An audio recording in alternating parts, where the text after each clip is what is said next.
कौन बनेगा नेता? नगर निगम के चुनाव पास आने वाले थे। पूरे कानपुर शहर में टिकट को लेकर मारामारी शुरू थी, लेकिन सबसे ज्यादा चर्चा में वार्ड नंबर 40 की सीट थी। वो इसलिए क्योंकि इस बार वहां की सीट महिला के लिए आरक्षित थी। अब सवाल ये था कि चुनाव लड़ेगा कौन।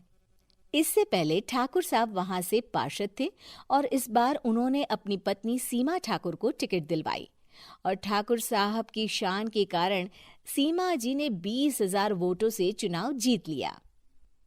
अरे बधाई हो सीमा भाभी, अब तो आप वार्ड की पार्षद बन गई हैं। अब तो हमारे काम आप ही करवाएंगी। अरे ये तो सिर्फ नाम की पार्षद बनी है, वो तो महिला सीट आ गई, वरना पार्षद तो मुझे ही बनना था। अब भले ही चेहरा इसका होगा, लेकिन पावर तो मेरी ही होगी। अरे वाह भाई साहब, क्या दिमाग लगाया है आपने भी। आइए आप लोग, खाना लगा दिया है सबके लिए। सीमा जी पार्षद बन चुकी थी, फिर भी उनकी एक ना चलती। सारे काम ठाकुर साहब खुद ही संभाल लेते और जहां जरूरत पड़ती वहां सीमा जी का अंगूठा लगवा लेते। सीमा जी ज्यादा पढ़ी लिखी भी नहीं थी। एक दिन ठाकुर साहब और सीमा एक प्रोग्राम में जाते हैं। अरे ठाकुर साहब, आप आ गए। ओहो, पार्षद मैडम भी आ गई हैं। स्वागत है आप दोनों का। लगता है हमारे पार्षद फंड का सही इस्तेमाल हो रहा है। चलिए अब उद्घाटन करते हैं। ये लीजिए ठाकुर साहब कैची, आप ही सबसे पहले प्रवेश कीजिए। सब लोग आगे निकल जाते हैं और सीमा जी पार्षद होने के बावजूद भी पीछे खड़ी रह जाती हैं। वो देखती हैं कि वेलकम बोर्ड पर उनका नाम है, लेकिन महिला होने के कारण कोई उनका सम्मान नहीं कर रहा। अगले दिन एक आदमी उनके घर आता है। अरे ठाकुर साहब नमस्कार। कल ना हम नोटिस किए कि हमारा घर तो अवैध है और नगर निगम वाले उसे तोड़ने आ रहे हैं। अरे कुछ कीजिए ना ठाकुर साहब। देखो भाई, मैं तो ज्यादा कुछ कर नहीं सकता, पर अगर तुम सबकी जेब गर्म कर दो तो कुछ हो सकता है।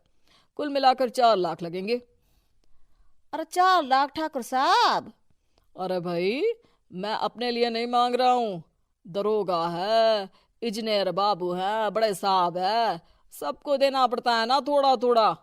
बोलो है मंजूर? तभी वहां अचानक सीमा जी आ जाती हैं। अरे ये आप क्या कर रहे हैं?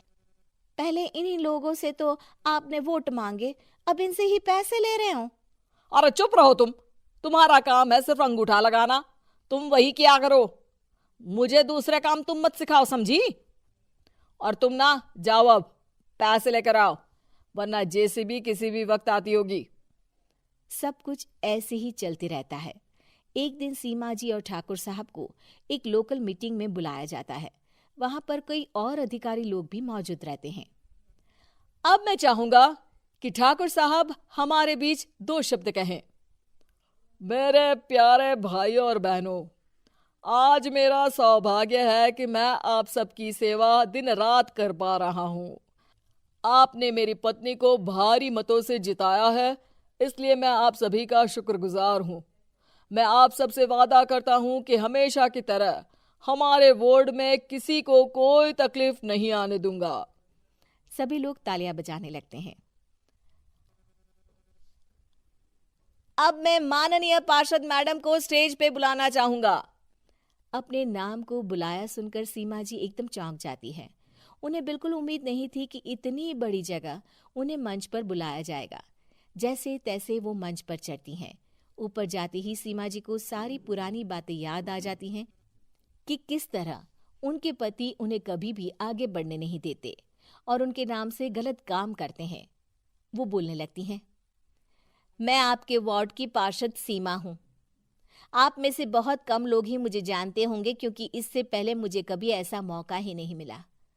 सारे मौके मेरे पार्षद पति यानी आपके ठाकुर साहब ही लेते रहे, लेकिन आज ये मौका मुझे मिला है तो मैं इसे ऐसे ही नहीं जाने दूंगी। मैं आपको ये बताना चाहती हूँ कि आपके ठाकुर साहब मेरे नाम की आड़ में गैर कानूनी काम करते हैं, जिस पर अंगूठों के निशान मेरे होते थे। इसीलिए मैं अपनी गलती मानती हूँ और आज अपने पद से इस्तीफा देती हूँ ताकि आगे से कोई गलत काम ना हो पाए। अब फैसला आप सबके हाथ में है कि आप हमें क्या सजा देना चाहते हैं। सीमा जी की बातें सुनकर ठाकुर साहब के चेहरे का रंग उड़ जाता है और वो शर्म से मुंह नीचा करके वहां से चले जाते हैं और पद से इस्तीफा देकर ही सही सीमा जी अपने आप में आत्मविश्वास महसूस करती हैं।